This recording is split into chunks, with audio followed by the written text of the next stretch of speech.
He hasn't yet farewelled the American people, but Barack Obama has signed off to the rest of the world. The US president spoke candidly at the APEC summit and had a message for his successor. Mr. Obama says as a private citizen, he may feel compelled to speak out. Greg Jennett is in Lima. At nightfall in Lima, the sun has set on Barack Obama's 2 terms of global leadership. His side of politics was repudiated by American voters this month, but his farewell to the rest of the world was gracious and included some generosity towards the man who succeeds him. The touchstone is what's good for the American people. He stands as a central cog in the machinery of world order, but for all the powers at his disposal, Barack Obama has no idea what happens next.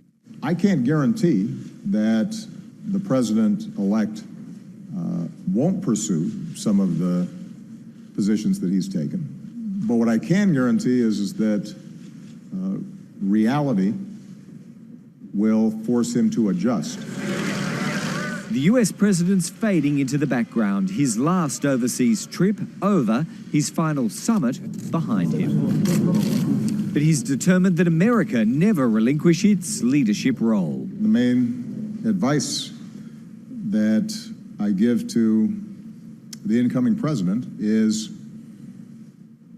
the United States really is an indispensable nation in our world order. There are mires the US will not enter. Combat in Syria is one of them. The combined forces of Russia and the Assad regime, he maintains, are too much to counter, and he said so in his last brush with Vladimir Putin. I am not optimistic about the short-term prospects in Syria.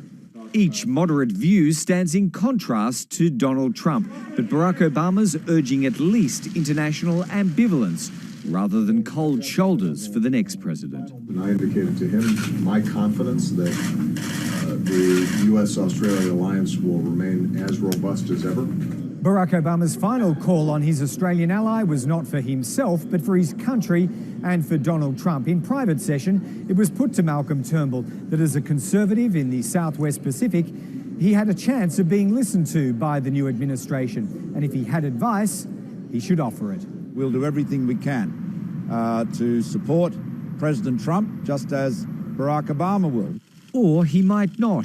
Mr. Obama's indicated he could go against tradition and challenge Trump policies as a private citizen if they offend American values. If I think that it's necessary or helpful for me to defend those ideals. Air Force One is carrying Barack Obama for the last time into the United States. He has 8 weeks to defend his legacy from office, then 4 years to watch Republicans try to unpick it.